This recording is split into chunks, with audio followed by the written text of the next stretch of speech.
ذرا خیال کر لینا، کسی کی توجہ موبائل کی طرف بھی نہیں ہونی چاہیے اور باتیں بھی نہ کریں. اگر کسی نے گفتگو کرنی ہے وہ باہر جا کے کر لے. یہاں بڑی معذرت ہوگی کہ اگر آپ محبت کے ساتھ تشریف رکھیں گے. تو حضرات گرامی، کسی شاعر نے آقا کریم علیہ السلام کی بارگاہ میں اپنی عقیدت کے پھول نچھاور کیے تھے کہ آئیے تسکین جان زار کی باتیں کریں، آئیے تسکین جان زار کی باتیں کریں، ہجر کی شب سید ابرار کی باتیں کریں، بلبلیں کرتی رہیں گل کی سمن کی گفتگو، ہم محمد کے لب و رخسار کی باتیں کریں. عزیزان گرامی، وقت چونکہ بہت کافی ہو چکا ہے. مجھے اندازہ ہے کہ جہاں بھی اہل سنت کی محافل ہوتی ہیں وہاں وقت کی پابندی نہیں ہوتی ہے. میں نہیں سمجھتا کہ ہم وقت کو قیمتی سمجھتے ہیں کہ نہیں. آج میں ایک دوست سے بات کر رہا تھا کہ ہماری اس قوم کی وہ لفظ جو میں نے وہاں استعمال کیا وہ تو نہیں کہتا، آپ ناراض ہو جائیں گے. بھولا پن یہ ہے کہ یوٹیلیٹی سٹور پہ سامان لینے کے لیے جائے نا تو گورنمنٹ کہتی ہے کہ فلاں چیز 10 روپے 20 روپے سستی ملے گی. وہاں لائن میں کھڑے ہو کر آدھا گھنٹہ کھڑے رہیں گے، گھنٹہ کھڑے رہیں گے صرف 20 روپے بچانے کے لیے، اور یہ نہیں سوچتے کہ 20 بچائے ٹائم کتنا ضائع کر دیا ہے. تو اس لیے میرا خیال یہ ہے کہ ٹائم جو ہے یہ بڑا قیمتی، بڑا اہم ہوتا ہے. ہم ایک ہی جگہ سے فیض حاصل کرتے رہے میرے برادر محترم.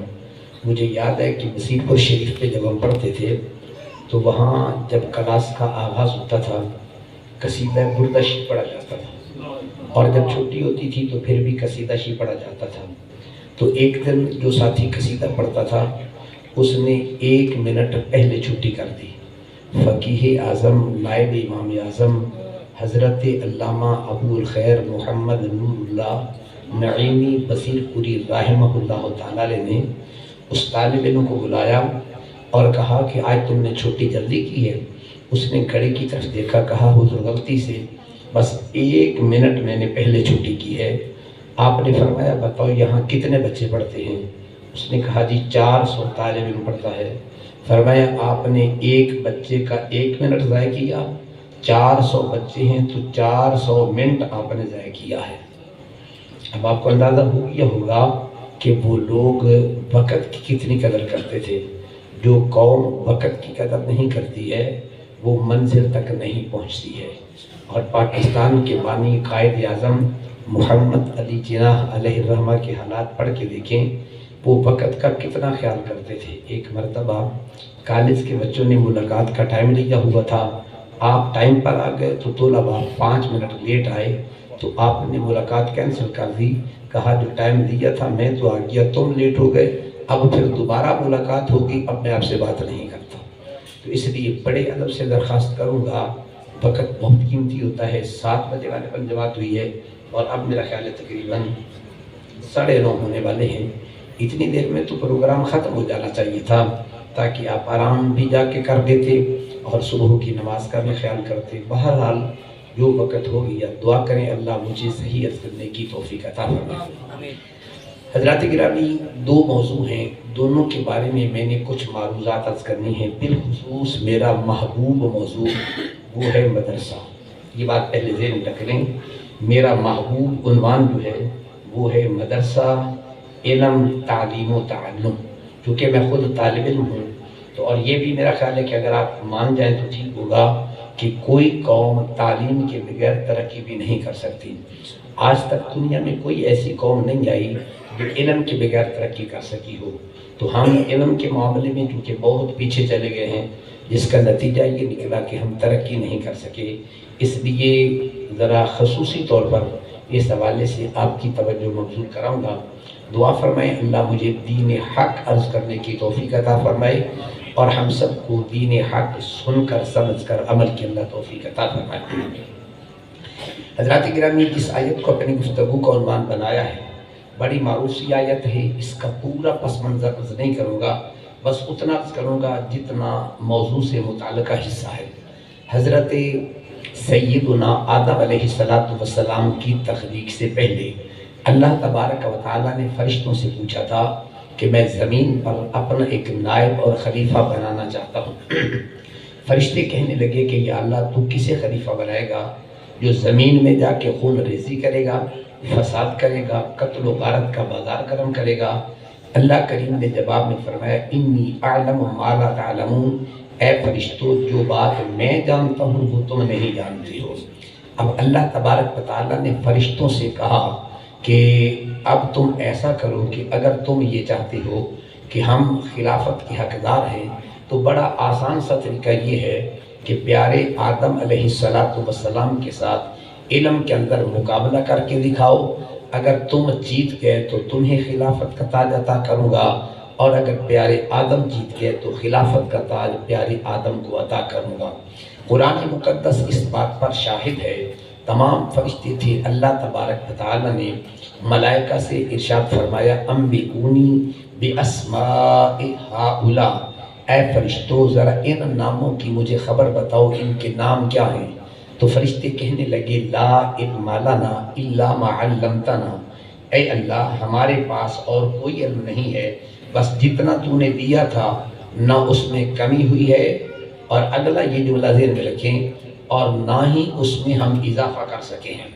اور یہاں انسانوں کو، اہل علم کو یہ جملہ کہنا چاہوں گا، فرشتہ جو کچھ اللہ پڑھاتا ہے اس علم میں اضافہ نہیں کر سکتا، یہ کمال اللہ نے بندے کو دیا ہے، پڑھتا کم ہے، محنت سے اس میں اضافہ بہت کر جاتا ہے۔ یہ کمال اللہ نے انسان میں رکھا ہے، نہیں تو بڑے سادہ سے جملے میں کہنا چاہوں گا، آج یہاں کتنے بچوں نے قرآن حفظ کیا؟ 5 یا 4؟ 6 بچے، ٹھیک ہے۔ اچھا مجھے کافی دیر ہوگی، پہلے بھی حاضر ہوتا رہا ہوں، وہ پہلی مرتبہ نہیں، تو پہلے بھی یہاں بچے پڑھتے رہے ہیں، اور آپ کے شہر میں باقی مدارس میں بھی ہوں گے۔ ایک حافظ کثیر تعداد میں طلباء کو حافظ بنا لیتا ہے، لیکن میں نے ابھی تک نہیں سنا کہ جبرائیل نے بھی کوئی حافظ تیار کیا ہو، ابھی تک میں نے نہیں سنا اسرائیل نے کوئی حافظ بنایا ہو، اسرافیل اور میکائیل نے کوئی عالم تیار کیا ہو۔ یہ کمال اللہ نے بندے کو دیا ہے، ایک قاری ہوتا ہے سینکڑوں قاری بنا جاتا ہے، ایک عالم ہوتا ہے سینکڑوں عالم بنا جاتا ہے، یہ اعزاز اللہ نے انسان کو عطا کیا ہے۔ اب اللہ تبارک و تعالی نے پیارے آدم سے فرمایا اے پیارے آدم یا آدم انبئہم باسمائہم، اے پیارے آدم تم ان کو نام بتا دو۔ قرآن میں اور مفسرین نے علی سبیل الاتفاق لکھا، اللہ کے پیارے پیغمبر آدم علیہ السلام نے تمام چیزوں کے جتنے نام جس زبان میں جو استعمال ہونے والے تھے ان تمام کے نام پیارے آدم نے بتا دیے۔ اللہ نے فرمایا اے فرشتوں اب یہ بتاؤ کہ آیا خلافت کا تاج تمہارے پر سر پر رکھنا ہے یا پیارے آدم کے سر پہ رکھنا ہے؟ اب اس کا مطلب یہ ہوتا ہے کہ پہلا جو فیصلہ ہوتا ہے، پہلا جو مسئلہ حل ہوتا ہے وہ مسئلہ تھا خلافت کا، جھگڑا تھا وہ خلافت کا، وہ جھگڑا تھا پیارے فرشتوں اور آدم کے درمیان میں۔ تو اللہ تبارک و تعالی نے فرشتوں کو کہا کہ یہ عزت کا تاج، یہ خلافت کا تاج تمہیں نہیں ملے گا۔ حالانکہ فرشتوں نے اپنی 2 ڈگریاں چیک کرائی تھی، ہمارے پاس 2 سندیں ہیں، کون سی؟ نحن نسبح بحمدک ونقدس لک، ہم تیری تسبیح پڑھتے ہیں، تیری پاکی بیان کرتے ہیں، بڑی تسبیحاں پڑھتے ہیں، لہذا جو تسبیحاں پڑھے خلافت اسے ملنی چاہیے۔ رب کائنات نے کہا خلافت کا معیار تسبیح نہیں، خلافت کا معیار علم ہوا کرتا ہے۔ اب یہاں رک کے میں ایک بات سمجھانا چاہوں گا، اگر میری کچھ تلخ باتیں ہو جائیں تو ناراض نہ ہونا۔ پہلا مسئلہ خلافت کا تھا، فرشتوں نے اپنا معیار یہ پیش کیا، اپنی سند اور ڈگری یہ پیش کی۔ ہم تسبیح پڑھتے ہیں، تسبیح پڑھنا بڑی کمال کی بات ہے، بڑی عظمت کی بات ہے، بڑی فضیلت والی بات ہے، لیکن تسبیح معیار خلافت نہیں ہے۔ معیار خلافت رب کائنات نے علم کو قرار دیا۔ رب کائنات نے کہا کہ فرشتوں خلافت کا تاج اسے عطا کروں گا جس کے پاس کائنات میں سب سے زیادہ علم موجود ہوگا۔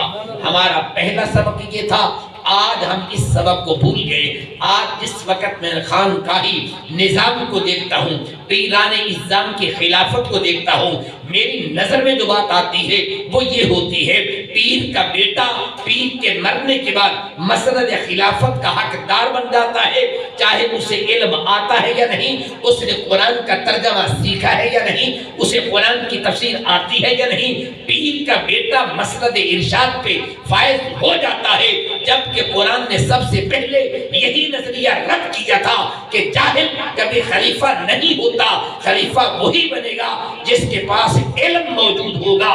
آج جب سے ہم نے علم کو پسے پش ڈال دیا ہے، علم کو بالائے طاق رکھ دیا ہے، تو نتیجہ یہ نکلا روحانیت بھی چلی گئی ہے اور علم بھی چلا گیا ہے، اور جب تک یہ نظام بحال نہیں ہوگا اس وقت تک نہ علم آئے گا نہ روحانیت آ سکتی ہے۔ اس لیے اس اسلام کے نظام کو سمجھنے کی کوشش کرے، اسلام کی بنیاد کو سمجھنے کی کوشش کرے۔ اگر نہیں تو میں قرآن مقدس کے حوالہ جات کروں تو پھر مجھے کہنا پڑے گا قرآن نے ایک مقام پہ نہیں کئی مقامات پر اس مسئلے کو بیان کیا۔ حضرت ابراہیم علیہ السلام نے بھی سوال کیا تھا، رب کائنات نے کہا پیارے ابراہیم میں تیرا امتحان لینا چاہتا ہوں، تیرا انٹرویو کرنا چاہتا ہوں، اگر تم انٹرویو میں پاس ہو گئے تو پھر کیا انعام دوں گا؟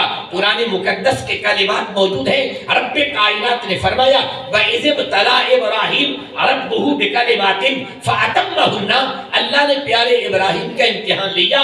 قرآن کہتا ہے پیارے ابراہیم نے پہلی پوزیشن میں نمبر لے لیے، پہلی پوزیشن میں پاس ہو گئے۔ خلاق کائنات نے کہا انی جاعلک للناس اماما، اے پیارے ابراہیم میں نے تمہیں ساری کائنات کا امام بنا دیا ہے۔ تو اب آئیے ذرا غور کریں، پیارے پیغمبر نے اللہ کی بارگاہ میں ایک سوال کیا تھا، قال ومن ذریتی، اے اللہ مجھے یہ تو بتا میری مسند پہ میرا بیٹا بیٹھے گا یا نہیں، میرے خلافت کا حقدار میرا بیٹا ہوگا یا نہیں؟ فرمایا لا ینالو عہد الظالمین، اگر تیرا بیٹا تیرے نقش قدم پہ چلے گا تو وہ مصلی کا حقدار ہوگا، اگر تیرے نقش قدم پہ نہیں چلتا تو وہ تیرے مصلی کا حقدار نہیں ہو سکتا ہے۔ تو عزیزان گرامی، اسلام کا یہ وہ ضابطہ تھا، اسلام کا وہ نظام تھا جسے نظام خلافت کہا جاتا ہے۔ سب سے پہلے خلاق کائنات نے اس نظام کو عطا کیا تھا جس نظام کو ہم نے بالائے طاق رکھا ہے۔ اس لیے میں کبھی کہا کرتا ہوں ہم اسلام کو مذہب کے رنگ میں دیکھنا چاہتے ہیں، ہم اسلام کو مسلک کی شکل میں دیکھنا چاہتے ہیں۔ اسلام مسلک کا نام نہیں ہوتا ہے، اسلام دین کا نام ہے۔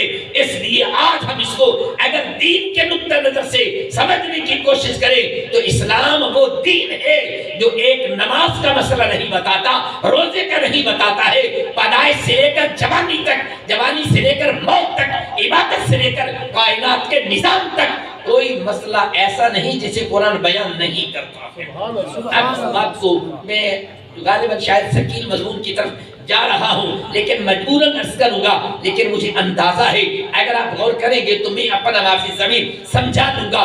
آئیے رب کائنات نے فرمایا وَإِذْ قَالَ رَبُّكَ لِلْمَلَائِكَةِ إِنِّي جَاعِلٌ فِي الْأَرْضِ خَلِيفَةً۔ اب ذرا بتائیے پیارے آدم علیہ السلام اکیلے تھے، ملائکہ کتنے تھے؟ اگر کوئی آدمی کیلکولیٹ کرنا چاہے، ابھی تک کوئی کیلکولیٹر ایسا پیدا نہیں ہوا ہے جو ملائکہ کی گنتی کر سکے، تعداد بتا سکے، تو پھر مجھے کہنے دو پیارے آدم کو اللہ نے اتنا علم دیا، تمام فرشتوں کا علم ایک طرف ہے، پیارے آدم کا علم ایک طرف ہے۔ جب پیارے آدم یہ اللہ کے مکتب کے پہلے طالب علم ہے اور آخری طالب علم آمنہ کے لال ہے۔ میں بات کو سمجھانا چاہتا ہوں، دیر پہلے طالب علم آدم علیہ السلام ہے، آخری طالب علم آمنہ کے لال ہے۔ جب پہلے طالب علم کا اتنا علم ہے تو آخری طالب علم کا علم کتنا ہوگا مجھے بتا دیجیے۔ اس لیے میری ملت کے حیون نوجوانوں، رب کائنات نے کہا ذرا تقابل تو کرو۔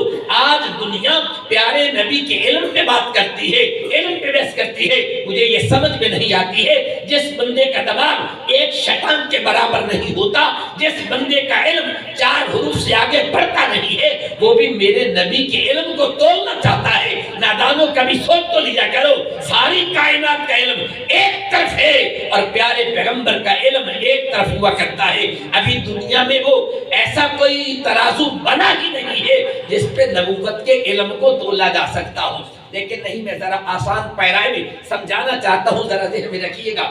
عزیزان گرامی، اگر کوئی آدمی کسی مدرسے سے پڑھ کے آ جائے، اس مثال کو اگر آپ ذہن میں رکھیں گے تو انشاءاللہ میں مسئلہ سمجھانے میں کامیاب ہو جاؤں گا۔ اگر کوئی آدمی کسی مکتب سے پڑھ کے آ جائے، کسی کالج سے پڑھ کے آ جائے، یونیورسٹی سے پڑھ کے آ جائے، پی ایچ ڈی کی ایک نہیں 10 ڈگریاں لے کے آ جائے، اب یہاں سوال پیدا ہوتا ہے، ہم لوگ کہیں گے یار یہ بندہ پڑھ کے آیا ہے، اس سے کوئی 2-4 مسئلے نہ پوچھ لیں، کوئی سوال نہ کر لیں، اگر وہ سوالوں کے جواب دے دے گا تو مانیں گے بڑا قابل ہے۔ اگر کبھی ایسا ہو 4 سوالوں کے جواب آ جائیں، 2 کے نہ آئیں، 2 کے بتا دے، 4 کے نہ آئیں، ہم کیا کہیں گے؟ یار یہ بچہ پڑھ کے آیا تو آتا جاتا کچھ نہیں ہے۔ جب کچھ نہیں آتا ہم تلاش کریں گے کمزوری کہاں ہے، نقص کہاں پایا گیا۔ 3 چیزوں میں سے ایک کے اندر کمزوری ہوگی۔ اگر یہ مدرسے میں پڑھنے گیا، اگر یہ مکتب میں گیا، یہ کالج میں پڑھنے کے لیے گیا، تو اس کو سوالوں کا جواب نہ آیا تو کہیں گے پڑھنے والا طالب علم کمزور ہے، یہ ناقص العقل ہے، یہ محنتی نہیں تھا، اس لیے اسے یاد نہیں ہے سبق۔ تو دوسرے نے کہا نہیں جناب یہ تو بڑا قابل طالب علم تھا، بڑی محنت کرتا تھا، ساری رات مطالعہ کرتا تھا۔ اچھا اگر یہ لائق اور قابل تھا، ہو سکتا ہے اس کے پڑھانے والا استاد کمزور ہو، وہ صحیح نہ پڑھا سکتا ہو، تو اب کہیں گے نہیں جناب اس کا استاد بھی بڑا ٹاپ کا تھا، بڑا قابل لائق فیک تھا۔ پھر کہیں گے ہو سکتا ہے بھئی طالب علم میں کمی نہیں ہے، پڑھانے والے میں بھی کمی نہیں۔ پھر سوال آئے گا جو سلیبس پڑھ کے آیا ہے، جو نظام تعلیم پڑھ کے آیا ہے، جو نصاب پڑھ کے آیا ہے، ہو سکتا ہے وہ نصاب ناقص ہو، اس میں یہ مسئلے موجود نہ ہو۔ کہیں گے نہیں جناب اس کا جو نصاب ہے بڑا اعلیٰ درجے کا ہوتا ہے، اس لیے اس میں کوئی کمی نہیں تھی۔ پھر کیا سوال ذہن میں آئے گا؟ سوچئے اگر بندے کو سوال کا جواب نہ آئے تو نقص تلاش کریں گے، یا پڑھنے والا کمزور ہے، یا پڑھانے والا کمزور ہے، یا سلیبس ناقص ہے۔ جب میں نے آمینہ کے لال کو دیکھا تو میرے ذہن میں بات آ گئی کہ پڑھنے والا آمینہ کا لال ہے، پڑھانے والا رب کائنات ہے، اور کورس الرحمن علم القرآن ہے۔ سبحان اللہ۔ بات میں سمجھانا چاہتا ہوں، پھر غور کیجئے طالب علم کون ہے؟ پیارے مصطفیٰ کریم کی ذات۔ پڑھانے والا کون ہے؟ اللہ۔ کورس کیا ہے؟ الرحمن علم القرآن۔ اگر نبی کو کسی سوال کا جواب نہیں آتا تو معاذ اللہ سوچیں گے کیا پڑھنے والے میں کمی، یا پڑھانے والے میں کمی، یا کورس میں کمی۔ جب کمی نہیں تو پھر بتا دو کون سا علم ہے جو میرے نبی کے پاس نہیں ہے۔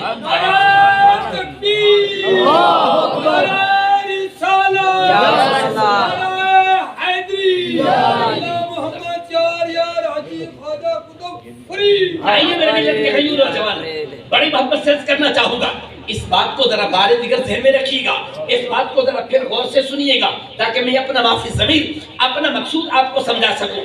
پھر ذہن میں رکھیے پڑھنے والے کون ہیں؟ میں نے کہا تھا یہ تقریر نہیں ہے، یہ سبق ہے، میرے مصطفیٰ کریم کی ذات۔ پڑھانے والے کون ہیں؟ اللہ۔ کورس کیا ہے؟ الرحمن علم القرآن۔ اب میں تفصیل میں نہیں جانا چاہتا، جتنے علماء بیٹھے ہیں، جتنے طلباء بیٹھے، عوام بیٹھے، ہر ایک کو مسئلہ آتا ہے کیا کائنات کا کوئی ایسا مسئلہ ہے جو قرآن میں موجود نہ ہو؟ بولیے محبت سے، اس میں تو سوچنے کی بات ہی نہیں ہے، بڑی سادہ سی بات۔ نہیں تو میں قرآن کی آیتیں پڑھ دیتا ہوں۔ قرآن نے چیلنج کیا کلو صغیر بکبیر مستطر، ہر چھوٹی اور بڑی چیز قرآن میں مستطر ہے، بلا رتم بلا یابس الا فی کتاب مبین، ہر تر اور خوش چیز کا بیان قرآن میں موجود ہے۔ بتبیانا لکل شیء، قرآن ہر چیز کا کھلا بیان ہے۔ بتفصیلا لکل شیء، قرآن ہر چیز کا کھلا بیان ہے۔ بھائی آیتیں پڑھتے رہیں تو قرآن نے بار بار کہا جب قرآن میں ہر چیز کا علم موجود ہے تو پھر مجھے بتاؤ کون سا مسئلہ ہوگا جو آمینہ کے لال کے پاس نہیں۔ ایک بار میں بچوں کو یہ مسئلہ سمجھا رہا تھا تو ایک طالب علم نے مجھ سے سوال کیا، جی آپ کی استاد ہیں، طالب علم کو پتہ نہیں ڈنڈے مارتے، یعنی آپ تو ڈرتے ہوں گے نا گورنمنٹ سے، ہم نہیں ڈرتے، ہم نہیں تعالیٰ۔ گورنمنٹ نے لکھ دیا مار نہیں، کمال کا جملہ ہے، آج تک میں سمجھ رہا ہوں، میری سمجھ میں تو نہیں آئے، آپ کو سمجھ آ جائے تو مجھے سمجھا دینا، مار نہیں پیار۔ ہماری بولی بلی کو اتنی دانا ہے، انگریز جو جملہ ہمارے دماغ میں فیڈ کر دے ہم یہ سوچتے نہیں ٹھیک ہے کہ غلط ہے۔ پرانے زمانے کے بابے کہندے سی کسے کیا کتا کن لے گیا، اسی کن لے بیٹھے نے کتے پیچھے دوڑ گئے۔ میں کہ تو لکھنا ہی تھا تو یوں لکھتے پیار نہیں مار، یوں نہ لکھتے لکھتے مار بھی پیار بھی. جملہ آ جائے گا سمجھ. استاد کی جو مار ہوتی ہے نا یہ جبر نہیں ہوتا, استاد کی جو مار ہوتی ہے یہ بھی پیار ہوتا ہے. ہم نے جملہ سوچا ہی نہیں ہے. بار میں بچوں کو سمجھا رہا تھا, کہنے لگا استاد جی اچھا تم کہتے ہو کہ مار بھی پیار ہوتا ہے, تو یہ جو ہفتے والے دن طالب علم لیٹ آتے ہیں یا غیر حاضری کرتے ہیں اور تم ڈنڈے مارتے ہو, یہ بھی قرآن میں ہے؟ میں نے کہا یہ بھی قرآن میں ہے. کہنے لگا قرآن میں؟ میں نے کہا جی قرآن پڑھیے. کون سا مسئلہ جو اللہ کے قرآن میں؟ کہنے لگا کام. میں نے کہا اٹھائیے سورہ نمل. حضرت سلیمان علیہ السلام نے اپنی کلاس کی حاضری لگائی. جب حاضری لگئی ایک طالب علم غیر حاضر تھا. قرآن فرماتے ہیں بَتَفَقَّدَ الطَّيْرُ فَقَالَ مَا لِيَ لَا أَرَى الْهُدْهُدَ أَمْ كَانَ مِنَ الْغَائِبِينَ. حضرت سلیمان علیہ السلام نے جب کلاس کی حاضری لگائی, ایک پرندہ جسے ہد کہا جاتا ہے یہ غیر حاضر تھا. فرمایا آئے گا تو لَأُعَذِّبَنَّهُ عَذَابًا شَدِيدًا اولا اذبحنہ اولا یأتینی بسلطان مبین. فرمایا یا میں اسے ڈنڈے ماروں گا یا ذبح کر دوں گا یا کوئی معقول وجہ بیان کرے چھوڑ دوں گا. میں نے کہا پتہ چلا اگر پیارے سلیمان کی کلاس میں ہد غیر حاضر ہو تو ڈنڈے مارے جا سکتے ہیں. یہ بچے بھی غیر حاضری کریں, استاد کو حق ہے کہ ڈنڈا مار سکتا ہے. عجیب تصور دی ہماری قوم کو. جی مار نہیں پیار. اے نادانوں کہاں پڑھتے ہو؟ یہ تو ادھر سے جملہ آیا ہے. میں کہتے ہوں ادھر والے جملے مت پڑھا کرو. کوئی جملہ سیکھنا ہے تو میرے مدینے والے آقا کے سیکھے کرو نا. میرے مصطفیٰ کریم نے جو پیغام دیا ہے نا وہ کبھی پڑھا کرو. آئیے بات بھولنا چلے جیسے کر رہا تھا. میرے ملت کے عیون نوجوانوں, پڑھنے والے آمینہ کے لال ہے, پڑھانے والا رب کائنات ہے اور کورس اللہ کا قرآن ہے. جب کائنات میں کوئی مسئلہ ایسا نہیں جو قرآن میں نہ ہو, پھر پڑھانے والا اللہ ہو, پڑھنے والا میرا مصطفیٰ ہو, تو مجھے بتاؤ کون سا مسئلہ ہے جو آمینہ کے لال کو نہیں آتا. اس لیے اللہ نے ذات نبوت کو خلیفہ بنایا ہی اس لیے تھا کہ ساری کائنات سے بڑھ کر عالم اللہ کا نبی ہوا کرتا ہے. سبحان اللہ. اس لیے علماء کو اللہ نے نبی کا وارث قرار دیا, وارث بنایا. العلماء ورثۃ الانبیاء. محمود غزنوی کا نام آپ نے سنا ہوگا, کہتے ہیں بہت بڑا بادشاہ تھا. اس مسئلے میں الجھ گیا, کہنے لگا کہ میرے باپ کا نام ہے سبکتگین. لوگ کہتے تیرا ابا یہی ہے. پتہ نہیں یوں ہے کہ کوئی گڑبڑ نہ ہو گئی ہوگی. شک تھا باپ ہے کیا. نمبر 2, قیامت آئے گی کہ نہیں آئے گی, شک ہو گیا مسئلے میں. نمبر 3, یہ مولوی کہتے ہیں العلماء ورثۃ الانبیاء, علماء انبیاء کے وارث ہوتے ہیں. تو کیا خیال ہے یہ حدیث واقعی ہے یا من گھر مولوی بنا لے یا حدیث بیان کرنا. 3 مسئلے تھے. تو محمود غزنوی الجھ گیا. ایک دن جا رہا تھا تو ایک مدرسے کا طالب العلم بیٹھا کتاب تھے نا سبق یاد کرے بیٹھا تے دیوا نکل گیا. اس نے کہا کی کرنا؟ سکا جی میں مطالعہ کر رہا ہوں, سبق یاد کرتا ہوں. کہا اچھا تیرے پاس اور کوئی چراغ نکال نہیں ہے؟ تو اس نے کہا یار میرے پاس یہ بڑا قیمتی چراغ دان ہے, آپ یہ لے لے. لے لوں گا. اس نے طالب علم کو چراغ دان دے دیا. اس میں مطالعہ کرتا رہا. 2 دن گزرے, 3 دن گزرے, رات کو سو گیا, قسمت جاگ اٹھتی ہے. توجہ سے سننا بات. رات کو سو گیا, قسمت جاگ گئی. جب قسمت جاگ اٹھی ہے تو کیا دیکھتا ہے؟ آمینہ کے لال کی زیارت نصیب ہوگی. میرے اور آپ کے پیارے آقا نے ایک جملہ کہا جس میں تینوں مسئلے حل ہو گئے. میرے آقا فرماتے ہیں اے سبکتگین کے بیٹے, تو نے میرے وارث کی خدمت کی, قیامت کے دن شفاعت ضرور کروں گا. اگر 3 جملے سمجھیں. اے سبکتگین کے بیٹے, تو نے میرے وارث کی خدمت کی, کل قیامت کے دن شفاعت ضرور کروں گا. پتہ چل گیا عبداللہ سبکتگین ہے, پتہ چل گیا یہ مصلی کی چٹائی پہ بیٹھنے والا وارث رسول ہے, اور شفاعت تب ہوگی جب قیامت آئے گی. تو میرے ملت کے عیون نوجوانوں, یہ چٹائیوں پہ بیٹھنے والا طالب العلم جس کے کپڑے میلے کچیلے ہوتے ہیں, سر پہ کبھی ٹوپی ہوتی ہے یا نہیں ہوتی ہے, جوتے ٹوٹے ہوتے ہیں, کالج اور میڈیکل میں پڑھنے والے بچے تو ایسی کمرے میں بیٹھتے ہیں, لیکن یہ چٹائی پہ بیٹھتے ہیں. آج بھی یورپ کالج اور یونیورسٹی پڑھنے والے طالب علم سے نہیں ڈرتا, آج بھی ڈرتا ہے تو چٹائی پہ بیٹھنے والے طالب علم سے ڈرتا ہے. اور جب بھی یہ نظام بدلا ہے, جب بھی یہ سوچ بدلی ہے, جب بھی یہ فکر بدلی ہے, تو یہ کالج اور یونیورسٹی میں پڑھنے والے نے نہیں بدلی ہے, بدلی ہے تو کس نے بدلی ہے؟ علامہ فضل خیر آبادی نے بدلی ہے۔ جب بھی سوچ بدلی ہے تو مفتی کفایت اللہ کافی نے بدلی ہے۔ جب بھی بدلی ہے تو مجدد الفسانی نے بدلی ہے، اس لیے کہ یہ لوگ انہی چٹائیوں میں بیٹھ کے میرے مصطفیٰ کا پیغام دیا کرتے تھے۔ آج مجھے یہ خوشی یہ نہ سوچے کہ یہ 5-6 طالب علم ہیں، یہ نہ سوچے۔ ویسے بھی اسلام کا تو نظام ہی بڑا عجیب ہے۔ اسلام کا نظام نظام جمہوریت نہیں، نظام خلافت ہے۔ میں نے آیت خلافت کی پڑھی ہے، توجہ جملے پہ، پھر جملے پہ غور کرنا۔ اسلام کا نظام نظام جمہوریت، اسلام کا نظام نظام خلافت ہے۔ جمہوریت اس کا اسلام سے کوئی تعلق نہیں ہے۔ یار میری بات پہ یقین آئے نا تو کلندر لاہوری سے پوچھ لیں یار۔ لوگ کہتے ہیں یہ مولوی تنگ نظر ہوتے ہیں، میں مانتا ہوں میں تنگ نظر ہوں گا، لیکن علامہ اقبال جیسا تو بڑا دانشور آدمی تھا نا۔